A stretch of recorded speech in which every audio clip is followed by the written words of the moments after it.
ನಂತರ ಸನ್ಮಾನ್ಯ ಸಿದ್ದರಾಮಯ್ಯ ಸಾಹೇಬರವರು ಮಾತ್ರ ಈ ಕೆಲಸದಿಂದ ಸಾಧ್ಯ ಆಗಿತ್ತು ಅಂತ ಹೇಳಕ್ಕೆ ಇಷ್ಟಪಡ್ತೀನಿ. ಯಾಕಂದ್ರೆ ಬಹುತೇಕ ನಾವು ಜನಗಳಿರ್ಬೋದು, ಪಂಡಿತರಿರ್ಬೋದು, ವಿದ್ವಾಂಸರಿರ್ಬೋದು ಹೇಳ್ತಾ ಇರ್ತಾರ, ಬಸವಣ್ಣ ನಂತರ ಸಮಾಜವಾದಿ ಮೂಲಕ ಇಡೀ ರಾಜ್ಯವನ್ನು ನಡೆಸಿರುವಂಥ ಏಕೈಕ ಮುಖ್ಯಮಂತ್ರಿ ಅಂದ್ರೆ ಸನ್ಮಾನ್ಯ ಸಿದ್ದರಾಮಯ್ಯ ಸಾಹೇಬರು ಅಂತ ಹೇಳಕ್ಕೆ ಇಷ್ಟಪಡ್ತೀನಿ. ಅವರ ಅನುಭವ ಮತ್ತು ಅವರ ಸಾಮಾಜಿಕ ಸಿದ್ಧಾಂತ ಇದರ ಮೂಲಕ ಇಡೀ ನಮ್ಮೇನು ಆದಾಯ ಇದೆವೋ ಆದಾಯವನ್ನು ಎಲ್ಲರಿಗೂ ಸರಿಸಮ ಹಂಚಬೇಕು, ಅದರಲ್ಲಿ ಬಡವರಿಗೆ ಹೋಗಬೇಕು ಉದ್ದೇಶ ಇಟ್ಟುಕೊಂಡು ಗ್ಯಾರಂಟಿ ಯೋಜನೆಯನ್ನು ಇಡೀ ಕರ್ನಾಟಕ ರಾಜ್ಯದಲ್ಲಿ ಮೊದಲಿಗೆ ತಂದ ನಂತರ ಇವತ್ತು ಇಡೀ ಭಾರತ ದೇಶ ಎಲ್ಲ ರಾಜ್ಯಗಳಲ್ಲಿ ಅನ್ವಯ ಮಾಡಿಕೊಳ್ತಾರೆ. ಇದರ ಮೂಲಕ ನಾವು ಅರ್ಥ ಮಾಡಿಕೊಳ್ಬೇಕು ಎಷ್ಟು ಉಪಯೋಗಿಯಾಗಿದೆ, ಇದರಿಂದ ಮಹಿಳೆಯರಿಗೆ ಎಷ್ಟು ಆರ್ಥಿಕವಾಗಿ ಸಬಲೀಕರಣ ಆಗ್ತಾರ, ಇದರಿಂದ ಮಹಿಳೆಯರು ಎಷ್ಟು ಆರ್ಥಿಕವಾಗಿ ಸದೃಢ ಆಗ್ತಾರ ಮತ್ತು ಅವ್ರ ಜೀವನ ಮಟ್ಟ ಸುಧಾರಣೆ ಆಗುತ್ತೆ. ಇವೆಲ್ಲವನ್ನು ಆರ್ಥಿಕವಾಗಿ ಅಧ್ಯಯನ ಮಾಡಿರ್ತಕ್ಕಂಥ ಹಲವಾರು ತಂಡಗಳು ನಮ್ಮ ತುಮಕೂರು ಯೂನಿವರ್ಸಿಟಿ ಇರ್ಬೋದು, ಬಹಳಷ್ಟು ತಜ್ಞರು ಅಧ್ಯಯನ ಕೂಡ ಮಾಡಿದ್ದಾರೆ. ಇದ್ರ ಮೂಲಕ ಗ್ಯಾರಂಟಿ ಯೋಜನೆಗಳಿಂದ ಏನಾಗುತ್ತೆ, ಏನು ಫಲಪ್ರದ ಆಗುತ್ತೆ, ಏನು ಪರಿಣಾಮಗಳಾಗುತ್ತೆ ಅಧ್ಯಯನ ಮಾಡಿದಾಗ ಇಡೀ ಏನು ಕರ್ನಾಟಕ ರಾಜ್ಯದಲ್ಲಿ ಮಹಿಳೆಯರ ಆರ್ಥಿಕ, ಸಾಮಾಜಿಕ, ಧಾರ್ಮಿಕ ಎಲ್ಲವನ್ನು ಗುಣಮಟ್ಟದಲ್ಲಿ ಹೆಚ್ಚಳ ಕಂಡು ಬಂದಿದೆ. ಇದೇ ಒಂದೇ ಕಾರಣ. ನಾವು ಏನಾಗಿಲ್ಲ ಅಂತೇಳಿ ಬಹಳಷ್ಟು ಜನ ಹೇಳ್ತೀವಿ, ಆದರೆ ಒಳಮಕ್ಕು ನೋಡಿದಾಗ, ಯಾಕಂದ್ರೆ ಮಹಿಳೆಯರು ಮುಂದೆ ಬರಲ್ಲ, ನಾವೆಲ್ಲ ಹೇಳ್ತೀವಿ ಹೆಣ್ಣು ಜಗತ್ತು, ಹೆಣ್ಣನೇ ಇಡೀ ನಮ್ಮ ದೇವತೆ ಆಗಿ ಹೀಗೆ ಅಂತ ಹೊಗಳ್ತೀವಿ. ಆದರೆ ಸಮಾಜದ ಮುಂದೆ ಬಂದಾಗ, ರಾಜಕೀಯ ಮುಂದೆ ಬಂದಾಗ, ಸಮಾಜಕ್ಕೆ ಮುಂದೆ ಬಂದಾಗ ಯಾರು ಹೆಣ್ಮಕ್ಳ ಮುಂದೆ ಬಿಡಲ್ಲ. ಆದರೆ ಸಿದ್ದರಾಮಯ್ಯ ಸಾಹೇಬರು ಹೆಣ್ಣನ್ನು, ಮಹಿಳೆಯರನ್ನು ಗೌರವಿಸಬೇಕು. ಎಲ್ಲಿ ಮಹಿಳೆಯರನ್ನು ಗೌರವಿಸಲ್ಲ ಅಲ್ಲಿ ಸಮಾಜ ಅಭಿವೃದ್ಧಿ ಆಗಲ್ಲ ಮತ್ತು ಇಡೀ ಭಾರತ ದೇಶ ಅಭಿವೃದ್ಧಿ ಆಗಲ್ಲ. ಒಂದು ಉದ್ದೇಶ ಇಟ್ಟುಕೊಂಡು ಏನು ಗ್ಯಾರಂಟಿ ಯೋಜನೆ ತಂದ್ರು, ಎಲ್ಲವನ್ನು ಹೆಣ್ಣು ಮಕ್ಕಳಿಗೆ ಆರ್ಥಿಕವಾಗಿ ಸದೃಢ ಆಗೋದಕ್ಕೆ ಕನಿಷ್ಠ ಒಂದು ತಿಂಗಳಲ್ಲಿ, ನನ್ನ ಎಲ್ಲ ತಾಯಂದ್ರೆ ನಿಮಗೆಲ್ಲ ಗೊತ್ತಿದೆ ಎಷ್ಟು ಯಾವ ಪಂಚ ಗ್ಯಾರಂಟಿ ಇದೆ. ಗೃಹಲಕ್ಷ್ಮಿ ಇರ್ಬೋದು, ಗೃಹ ಜ್ಯೋತಿ ಇರ್ಬೋದು, ಅನ್ನಭಾಗ್ಯ ಇರ್ಬೋದು, ಶಕ್ತಿ ಯೋಜನೆ ಇರ್ಬೋದು, ಯುವ ನಿಧಿ ಇರ್ಬೋದು. ನೋಡಿ, ಇವೆಲ್ಲ ಪರಿಣಾಮಗಳು ನೇರವಾಗಿ ಹೆಣ್ಮಕ್ಳು ಮಹಿಳೆಯರ ಮೇಲೆ ಬೀರ್ತದೆ. ಅವು ಎಲ್ಲ ತಾಯಂದ್ರ ಮೇಲೆ. ಉದಾಹರಣೆಗೆ ಗೃಹಲಕ್ಷ್ಮಿ ಇಲ್ಲ ಅಂದ್ರೆ ಈಗಿನ ಒಂದು ತಿಂಗಳಿಗೆ 2,000 ರೂಪಾಯಿ ಸಹಾಯಧನ. ಏನಾಗುತ್ತೆ ಇದರಿಂದ? ಬಹಳಷ್ಟು ತಾಯಂದಿರು ಮಕ್ಕಳನ್ನು ವಿದ್ಯಾಭ್ಯಾಸ ಮಾಡುವುದಕ್ಕೆ, ಆರೋಗ್ಯ ಅವರಿಗೆ ಗಂಡಂದಿರಬಹುದು, ಮಕ್ಕಳಿರಬಹುದು ಮತ್ತು ಮನೆ ಇರತಕ್ಕಂಥ ಕುಟುಂಬ ಸದಸ್ಯರನ್ನು ತೋರಿಸುವುದಕ್ಕೆ ಇವೆಲ್ಲವನ್ನು ಬಳಕೆ ಮಾಡ್ತಾ ಇದ್ದಾರ. ಮತ್ತು ಅವರು ಆಹಾರ ಉತ್ಪನ್ನಗಳ ಖರೀದಿ ಕೂಡ ಬಳಕೆ ಮಾಡ್ತಾ ಇದ್ದಾರ. ಅವ್ರ ಜೀವನ ಗುಣಮಟ್ಟ ಕೂಡ ಇದನ್ನು ಬಳಕೆ ಮಾಡ್ತಾ ಇದ್ದಾರ.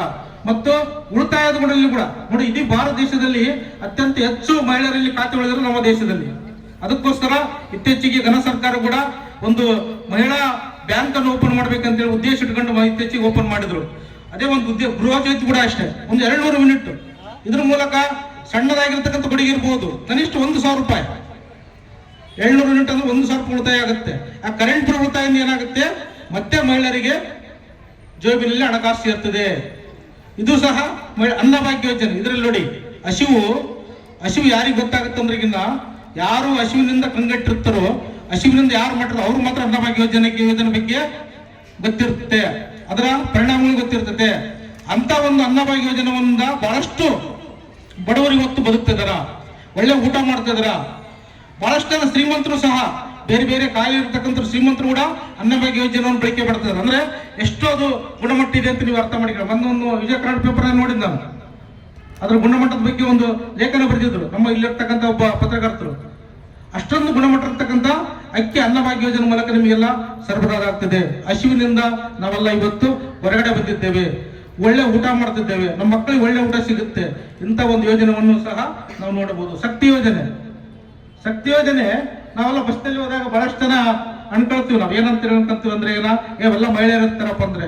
ಹೌದು, ಮಹಿಳೆಯರು 78 ವರ್ಷ ಆತಿ ಇಲ್ಲಿವರೆಗೆ ಮಹಿಳೆಯರನ್ನ ನಾವು ಮುಂದೆ ಬಿಟ್ಟಿಲ್ಲ. ಈಗ ನಿಮ್ಮ ಮುಂದೆ ಬಂದ್ರೆ ಏನ್ ಪ್ರಾಬ್ಲಮ್ ರೀ ಗಂಡಸರಿಗೆ? 78 ವರ್ಷ ಇನ್ನೂ ಮನೆ ಕೂಡಿ ಹಾಕ್ತಾರ ಅವ್ರನ್ನ. 78 ವರ್ಷ ದೇಶ ನೋಡ್ಬಾರ್ದವ್ರು. 78 ವರ್ಷ ಇನ್ನೂ ಅವ್ರು ದೇವಾಲಯಕ್ಕೆ ಹೋಗ್ಬಾರ್ದ? ಅಂತ ಒಂದು ಪ್ರಯತ್ನವನ್ನು ನಾವು ಶಕ್ತಿ ಯೋಜನೆ ಮೂಲಕ ಇವತ್ತು ನೋಡ್ತಾ ಇದ್ದೀವಿ. ಎಲ್ಲಾ ದೇವತೆಗಳನ್ನು ನೋಡ್ತಾ ಇದಾರ, ಎಲ್ಲಾ ದೇವಸ್ಥಾನಕ್ಕೆ ಹೋಗ್ತಾ ಇದಾರ. ಇದರಿಂದ ಏನಾಗುತ್ತೆ, ದೇವಸ್ಥಾನಕ್ಕೆ ಹೋಗಿ ಅಲ್ಲಿ ಕೂಡ ಆರ್ಥಿಕವಾಗಿ ಹಣವನ್ನು ಕೂಡಿರ್ತಕ್ಕಂಥ ಹಣವನ್ನು ಮತ್ತೆ ಸರ್ಕಾರಕ್ಕೆ ಬರ್ತದೆ. ನೋಡಿ ಹೇಗೆ ಒಂಥರ ಕೊಂಡಿ ಇದೆ ಅಂತೇಳಿ ಅರ್ಥ ಮಾಡಿಕೊಳ್ಳಿ. ಈ ತರ ಆಗಿ ಬಹಳಷ್ಟು ಯೋಜನೆಗಳು. ಯುವ ನಿಧಿ ಎಷ್ಟೊಂದು, ನಾವು ಸಹ ಅಷ್ಟೇ, ನಮಗೆ ಧಾರವಾಡಕ್ಕೆ ಹೋಗಕ್ಕೆ ದುಡ್ಡು ಇರಲಿಲ್ಲ, ಒಂದೇ ಹೊತ್ತು ಊಟ ಮಾಡ್ತಿದ್ದೀವಿ. ಅದೇ ಯುವ ನಿಧಿಯಿಂದ ಏನಾಗುತ್ತೆ, ಕನಿಷ್ಠ ಮಕ್ಕಳು, ನಮ್ಮ ಮಕ್ಕಳು IAS ಆಗ್ಬೋದು, ಏನಾದ್ರೂ ಆಗ್ಬೋದು, KS ಆಗ್ಬೋದು, ತಹಸೀಲ್ದಾರ್ ಆಗ್ಬೋದು, ಏನಾದ್ರೂ ಆಗ್ಬೋದು. ಯಾರಾದ್ರೂ ಬಡ ಮಕ್ಕಳು ಓದುವುದಕ್ಕೆ ಇಷ್ಟೊಂದು ಯುವನಿಧಿ ಉಪಯೋಗ ಆಗುತ್ತೆ. ಈ ರೀತಿಯಾಗಿ ಪಂಚ ಗ್ಯಾರಂಟಿಗಳು ನಮ್ಮ ಕೈಗಳನ್ನು ಸುಭದ್ರಪಡಿಸಿದ್ದೇವೆ, ಕೈಗಳಿಗೆ ಶಕ್ತಿ ಕೊಟ್ಟಿದ್ದೇವೆ. ಇಂಥ ಯೋಜನೆಗಳ ಬಗ್ಗೆ ಇವತ್ತು ಕಾರ್ಯಕ್ರಮ ಉದ್ಘಾಟನೆ ಮಾಡುತ್ತಿರುವ ನಿಜಕ್ಕೂ ನಮ್ಮ ತಾಲೂಕಿನ ಸೌಭಾಗ್ಯ ಅಂತೇಳಿ. ಅದರಲ್ಲಿ ಮಾನ್ಯ ಶಾಸಕರು ಮೇಡಮ್ ಅವರು ಮತ್ತು ಎಲ್ಲರೂ ಉಪಸ್ಥಿತಿದ್ದುಕೊಂಡು ಈ ಯೋಜನೆ ಬಗ್ಗೆ ಇನ್ನಷ್ಟು ಮಾಹಿತಿಯನ್ನು ನೀಡುತ್ತಾರೆ.